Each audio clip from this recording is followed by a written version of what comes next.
Good morning students. पिछले lecture में हमने स्टार्ट किया था हमारा सेकंड लेसन जिसका नेम है द एड्रेस रिटन बाय मार्गा मिंको।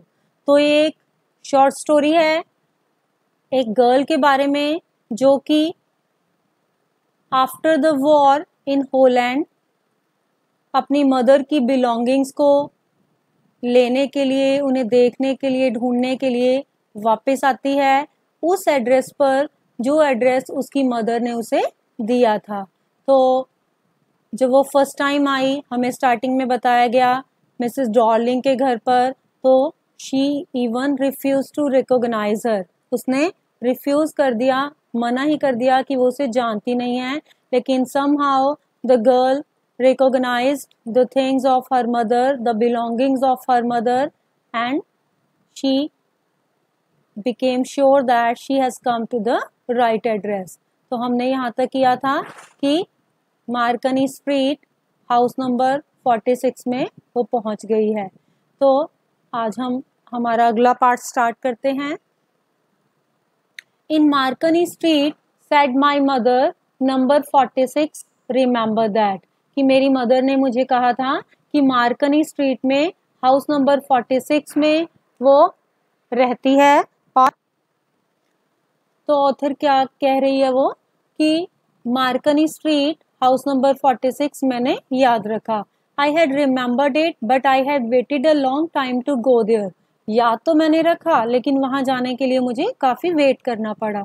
Initially after the liberation it was absolutely not interested I was absolutely not interested in all that stored stuff and naturally I was also rather afraid of it। Initially होता है means in the beginning, कि starting में liberation के बाद यानी कि जब war end हो गई तो मैं interested नहीं थी उस सब सामान के लिए, और secondly naturally मुझे डर भी था कहीं वो सामान मिलेगा या नहीं, वो लेडी मुझे देगी या नहीं। और वही उसके साथ हुआ भी। स्टार्टिंग में उस लेडी ने उसे पहचानने से भी मना कर दिया। Afraid of being confronted with things that had belonged to a connection that no longer existed। और डर उसे इस चीज का भी था कि उन सब चीजों से उसको कन्फ्रंट करना था। कन्फ्रंटेड होता है आमना सामना, कि उन सब चीजों का सामना करना था जो कि बिलोंग करती थी एक ऐसे कनेक्शन से जो अब एग्जिस्ट नहीं करता था। क्या यहाँ पर सिंबॉलिक मीनिंग है कि हर mother is no more now, कि अब उसकी मदर की डेथ हो चुकी थी और अगर वो उस सब चीजों को देखेगी तो फिर से उसे वही यादें ताजा हो जाएंगी। Which were hidden away in cupboards and boxes and waiting in vain until they were put back in their place again. कि उसे उन इसलिए डर लग रहा था एक तो कि वही सामान का उसे सामना करना पड़ेगा जो कि किसी और के घर कबर्ड्स में, बॉक्सेस में बंद था काफी समय से, जब तक कि उसे उसकी सही प्लेस पर ना रखा जाए। Which had endured all those years because they were things, कि वो चीजें क्योंकि चीजें थी, थिंग्स थी, नॉन लिविंग थिंग्स थी, इस वजह से उन्हें किसी के घर पर रख दिया गया। अदरवाइज ऑथर मतलब जो गर्ल है और उसकी मदर है उन्होंने तो वहां से शिफ्ट कर लिया था। But gradually everything became more normal again, लेकिन धीरे धीरे सब कुछ फिर से नॉर्मल होता गया। Bread was getting to be a lighter colour, खाना उन्हें सही मिलने लगा। There was a bed you could sleep in unthreatened, कि अब वो बिना किसी डर के अच्छी नींद ले सकते थे, बिना डिस्टर्बेंस के, बिना लड़ाई झगड़ों के। A room with a view you were more use to glancing at each day, कि एक ऐसा घर जहाँ पर आप आराम से यूज टू हो गए थे रहने के, वहां रह सकते थे। And one day I noticed I was curious about all the possessions that must still be at that address. और एक दिन मैंने ये नोटिस किया कि मैं बहुत ही क्यूरियस थी उन सब पोजेशंस के बारे में। पोजेशन मतलब बिलोंगिंग्स, थिंग्स, कि उसकी मदर की जो बिलोंगिंग्स थी, थिंग्स थी जो एड्रेस पर उसकी मदर ने कहा था कि वो रखी गई हैं, तो वो एड्रेस गर्ल ने याद रखा। I wanted to see them touch remember, कि मैं वहां जाना चाहती थी, उस सामान को देखना चाहती थी, छूना चाहती थी, अपनी यादों को ताजा करना चाहती थी। After my first visit in vain to Mrs Dorling's house I decided to try a second time. पहली बार जब मिसेस डॉर्लिंग के घर मेरी विजिट वेन गई, यानी कि वेन होता है इन वेन मीन्स व्यर्थ, यानी कि जब मिसेस डॉर्लिंग ने उसे बोला, पहले तो पहचानने से ही मना कर दिया, जब उसने अपनी इंट्रोडक्शन दी तो मिसेस डॉर्लिंग ने कहा कि फिर कभी आना, आज मैं बात नहीं कर सकती। तो I decided to try a second time, मैंने दूसरी बार वहां जाने का डिसीजन लिया। Now a girl of about 15 open the door to me. तो अब इस बार 15 साल की एक लड़की ने दरवाजा खोला। आई asked her if her mother was at home. मैंने उससे पूछा कि क्या उसकी मदर घर पर थी। No she said my mother was doing an errand. Errand होता है वर्क, जॉब कह सकते हैं। उसने कहा नहीं, मेरी मदर किसी काम से बाहर है। No matter I said I wait for her. तो मैंने कहा कोई बात नहीं, मैं उनका वेट करूंगी। I followed the girl along the passage. मैंने उस लड़की का अंदर एंटर करके उसका पीछा किया, यानी कि उसके पीछे पीछे चल पड़ी। An old fashion iron hung का candle holder hung next to a mirror. वहां पर एंटर करके जब वो पैसेज में रास्ते में जा रहे हैं तो एक ओल्ड फैशन कैंडल होल्डर, यानी कि मोमबत्ती स्टैंड हम कह सकते हैं, जिस पर बहुत सारी मोमबत्तियां लगी हों, वो मिरर के पास में ही टंगा हुआ था।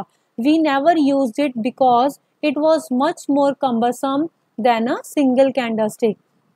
तो जो गर्ल है वो याद करती है कि हम इसे कभी यूज नहीं करते थे, क्योंकि कम्बरसम होता है जैसे बहुत ही परेशानी होना, कि एक कैंडल स्टिक जलाना ज्यादा बेटर था बजाय कि इस कैंडल होल्डर को यूज करना। तो सबसे पहले उसने वो कार्डिगन देखा जो मिसेस डॉर्लिंग ने पहना हुआ था, उसके बाद अब वो कैंडल होल्डर को पहचान रही है। Won't you sit down asked the girl. उस लड़की ने मुझे कहा बैठोगी नहीं। She had opened the door of the living room and I went inside past her. तो उस गर्ल ने, मिसेस डॉर्लिंग की बेटी ने लिविंग रूम का दरवाजा खोला और मैं अंदर चली गई। I stopped horrified. मैं एकदम रुक गई एंटर करते ही। मुझे मतलब हॉरिफाइड होता है हक्का बक्का रह जाना उस चीज को देखकर, शॉक्ड हो जाना एक तरह से। I was in a room I knew and didn't know. मैं एक ऐसी जगह पर थी, ऐसे कमरे में थी जिसे मैं जानती भी थी और नहीं भी जानती थी। ऐसा क्यों कहा है उसने? क्योंकि वो एक ऐसे रूम में थी जिसमें जो सारा सामान रखा हुआ था वो उन्हीं का था, इसलिए वो सामान को जानती थी, लेकिन वो पहली बार उस घर में आई थी इसलिए नहीं जानती थी। I found myself in the midst of things I did want to see again but which oppressed me in the strange atmosphere.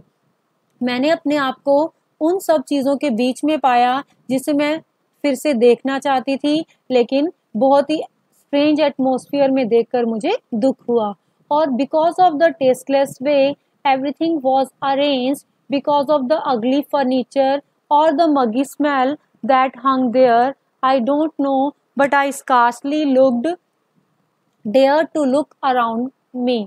तो शायद इसलिए मैं बहुत ही हॉरिफाइड हो गई, क्योंकि वो सब चीज़ें बहुत ही टेस्टलेस वे में अरेंज की गई थी और फर्नीचर बहुत ही अगली था, भद्दा था और बहुत ही मग्गी, बहुत ही बुरी स्मेल वहाँ पर आ रही थी। और मुझे नहीं पता क्यों, लेकिन मुझे अपने चारों तरफ देखने की हिम्मत भी मैं नहीं जुटा पाई। The girl moved a chair, I sat down and stared at the woollen table cloth. लड़की ने चेयर ऑफर की मुझे, मैं वहां बैठ गई और जो वुलन टेबल क्लॉथ था उसे देखने लगी। आई रब्ड इट, मैंने उसे रब किया। My fingers grew warm from rubbing. Rub कर रही थी जब मैं, तो मेरी उंगलियां जो हैं वो गर्मी महसूस कर रही थी। I followed the lines of the pattern. मैं उसके डिजाइन पर जो पैटर्न बना हुआ था उसे छू कर देख रही थी। Somewhere on the edge there should be a burn mark that had never been repaired. कि इस वुलन टेबल क्लॉथ के किसी कॉर्नर पर एक बर्न मार्क था, यानी कि उसे याद आया कि ये टेबल क्लॉथ उन्हीं का था और उसे याद था कि इसके किसी न किसी एज पर एक बर्न मार्क जले हुए का निशान था और शायद जो कभी रिपेयर नहीं करवाया गया था। My mother will be back soon said the girl. तो उस लड़की ने बताया, मिसेस डॉर्लिंग की बेटी ने, कि मेरी माँ जल्दी ही आ जाएंगी। I have already made tea for her. मैंने उनके लिए चाय बना रखी है। Will you have a cup? तो क्या तुम चाय लोगी? थैंक यू, उसने थैंक यू बोला। आई looked up, the girl put cups ready on the tea table. मैंने जब ऊपर देखा तो लड़की ने चाय की टेबल पर पूरी तैयारी कर रखी थी। She had a broad back just like her mother. उसकी जो बैक थी, कमर थी, बिल्कुल चौड़ी थी अपनी मदर की तरह। She pour tea from a white pot. उसने एक वाइट टी पोट से कप में चाय डाली। All it had was a gold border on the lid, I remembered. मुझे याद आया कि इस टी पोट का जो लिड है, ढक्कन है, उसके गोल्ड बॉर्डर बना हुआ था। She opened a box and took some spoons out. उसने एक बॉक्स खोला और कुछ चम्मच निकाली। That's a nice box, I heard my own voice. तो मुझे अपनी ही अंदर से आवाज सुनाई दी कि दैट्स अ नाइस बॉक्स, कि कितना अच्छा बॉक्स है। It was a strange voice, बहुत ही अजीब सी आवाज थी। एज दो each sound was different in this room. ऐसा लग रहा था कि इस रूम में हर आवाज ही मुझे डिफरेंट लग रही थी। Oh no, oh you know about them. तो आपस में वो दोनों गर्ल्स बातें कर रही कि क्या तुम जानती हो। She had turned round and brought me my T. वो पीछे मुड़ी और मुझे चाय दी। शी लाफ, फिर हंसने लगी। My mother says it is antique. जब मैं वो कप्स को, टी पोट को, सब चीज़ों को देख रही थी अच्छे से, तो वो लड़की एक्सप्लेन कर रही है कि मेरी मदर ने मुझे बताया है कि ये एंटीक पीस हैं, बहुत ही दुर्लभ टाइप के एंटीक के जो यूटेंसिल्स, बर्तन, क्रॉकरी होती है। We have got loads more, कि हमारे पास और भी बहुत है। She pointed round the room, see for yourself. उसने हाथ से इशारा किया मुझे कि तुम खुद ही देख लो। I had no need to follow her hand. मुझे उसके हाथ को फॉलो करने की कोई जरूरत नहीं थी। I knew which things she meant. मुझे पता था वो किन चीजों की बात कर रही थी। I just looked at the still life over the tea table. मैं सिर्फ उस टी टेबल पर जो स्टिल लाइफ थी उसे गौर से देख रही थी। As a child I had always fancied the apple on the pewter plate, कि प्यूटर प्लेट भी एंटीक क्रॉकरी है। तो वो याद कर रही है कि बचपन में हमेशा ही मेरी इच्छा होती थी कि मैं प्यूटर प्लेट्स में एप्पल खाऊं। We use it for everything, she said. तो उस लड़की ने बताया कि हम इन्हीं बर्तनों का यूज करते हैं हर चीज के लिए। Once we even ate off the plates hanging there on the wall. तो मजाक मजाक में कहती कि एक बार तो हम तो सारी प्लेट्स ही एक तरह से खा गए, यानी कि उन प्लेट्स के ऊपर ही सब खा रहे थे। I wanted to so much but it was not anything special, कि वो कहती है ये सब था लेकिन कुछ भी मेरे लिए ज्यादा स्पेशल नहीं था। I had found the burn mark on the table cloth. तो जो मिसेस एस की बेटी है, जो अपना सामान ढूंढने के लिए आई थी, वो कह रही है कि मैंने टेबल क्लॉथ पर जो बर्न मार्क था उसे ढूंढ लिया। The girl look questioningly at me. और उस लड़की ने बहुत ही सरप्राइज्ड होकर मुझे देखा कि कैसे मैं उस बर्न मार्क को ढूंढ रही थी। Yes I said, you get so used to touching all these lovely things in the house. तो मैंने कहा कि हाँ, जब चीज़ें हमारे पास, ये सुंदर चीज़ें होती हैं घर में, तो हमें इन्हें छूने की आदत हो जाती है। You hardly look at them any more. और शायद ही, जैसे उसने निशान को ढूंढा, कि शायद ही हम इन्हें अच्छे से देखते हैं। You only notice when something is missing, कि जब कभी चीज़ें गुम हो जाती हैं, मिस हो जाती हैं, तब हम उन्हें याद करते हैं। Because it has to be repaired, और because you have lent it for example, कि या तो हम उसे रिपेयर के लिए देते हैं, और या शायद हम इन्हें किसी को दे देते हैं एग्जाम्पल के लिए। Again I heard the unnatural sound of my voice. फिर से मुझे अपनी अंतरात्मा की आवाज़ सुनाई दी। एंड आई वेंट ऑन, और मैं कहती चली गई। I remember my mother once asked me if I would help her polish the silver. तो वो कहती है कि मुझे याद है कि एक बार जब मैं छोटी थी तो मेरी मदर ने मुझे पूछा कि क्या मैं उनकी हेल्प करूंगी सिल्वर जो यूटेंसिल हैं, सिल्वर के जो बर्तन हैं चांदी के, उन्हें पॉलिश करने में, यानी कि साफ करने में। It was a very long time एगो and I probably board that day, or perhaps I had to stay at home because I was ill, as she had never asked me before। कि बहुत time पहले की ये बात थी, शायद मैं उस दिन घर पर बोर हो रही थी, शायद मुझे घर पर रहना पड़ा क्योंकि मैं बीमार थी, क्योंकि आज से पहले उन्होंने कभी मुझसे इस तरह हेल्प नहीं मांगी थी। I asked her which silver she meant and she replied surprised that it was the spoons forks and knives of course. तो मैंने अपनी मदर से पूछा किस सिल्वर की वो बात कर रही थी, तो उन्होंने मुझे आंसर दिया और बहुत ही सरप्राइज्ड हुई कि ऑफ कोर्स स्पून्स फोक्स और नाइफ्स की बात ही चल रही है। And that was the strange thing, I didn't know the cutlery we ate off everyday was silver. और ये बहुत ही स्ट्रेंज बात थी कि मुझे नहीं पता था कि जिस कटलरी को, कटलरी होता है स्पून फोक्स नाइफ्स जिन्हें हम यूज करते हैं, स्टैंड होता है एक टेबल पर रखा जाता है, कटलरी स्टैंड जिसे बोलते हैं। तो वो याद सोच रही है, हैरान हो रही है कि वो कटलरी जो हम डेली यूज करते हैं वो चांदी की थी, मुझे नहीं पता था। द गर्ल लाफ्ड अगेन, वो लड़की हंसने लगी फिर से। I bet you don't know it is either. I looked intently at her, मैंने उसकी तरफ देखते हुए कहा कि बेट लगा लो तुम्हें भी नहीं पता होगा। What we eat with she asked, तो उसने कहा हम किस चीज से खाते हैं। वेल डू यू नो, क्या तुम्हें पता है। शी हेजिटेटेड, वो थोड़ी सी हिचकिचाई। She walked to the side board and wanted to open a drawer, वो फटाफट से साइड बोर्ड, टेबल के साइड पर एक ड्रॉर सी बनी हुई थी तो उसने ड्रॉर खोली। I look it is in their, मैं खोल कर देखती हूँ यहाँ पर है वो कटलरी। आई जम्प्ड अप, मैं फटाफट से खड़ी हो गई। I was forgetting the time, मैंने कहा कि मैं तो टाइम भूल ही गई। I must catch my train, कि मुझे ट्रेन पकड़नी थी। She had her hand on the drawer, उसने ड्रॉर पर अपना हाथ रखा। Don't you want to wait for my mother, क्या तुम मेरी मदर की वेट नहीं करोगी। नो आई मस्ट गो, तो उसने कहा नहीं नहीं मुझे जाना चाहिए। I walked to the door, मैं दरवाजे की तरफ चल पड़ी फटाफट। The girl pulled the drawer open, I can find my own way, वो लड़की ड्रॉर खोल रही थी और मैंने फटाफट से अपना रास्ता पकड़ लिया।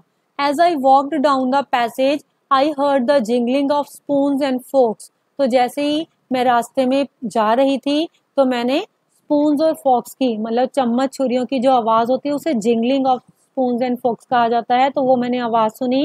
Eight the corner of the road I looked up at the name plate Marconi street it's said, तो रोड के कॉर्नर पे मैंने नेम प्लेट को देखा और उस पर लिखा हुआ था मार्कनी स्ट्रीट।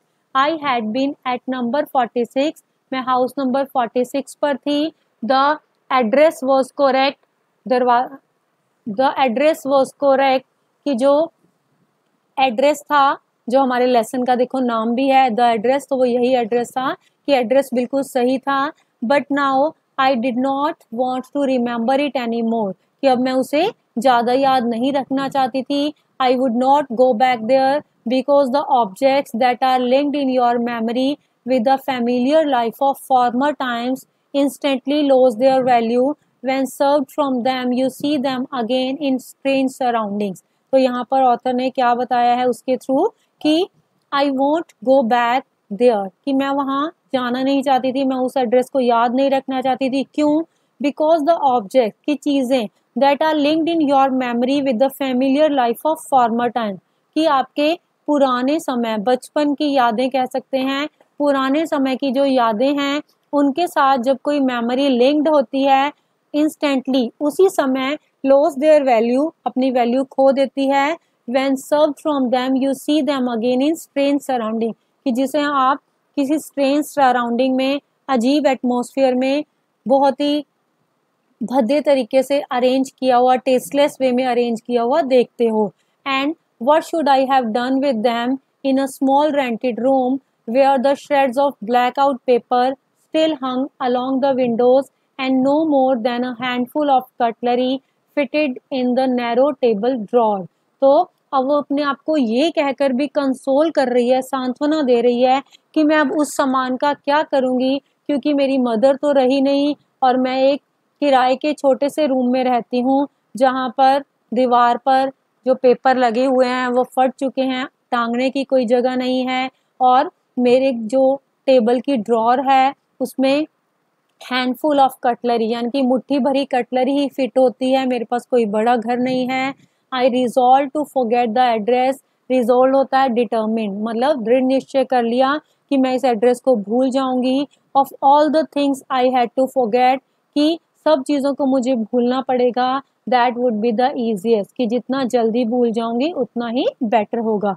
तो इस लेसन से हमें क्या पता चला है कि how does war affect the people, the life of the people, how people face the days before the war and after the war, naturally during the war also. So that's all for your second lesson.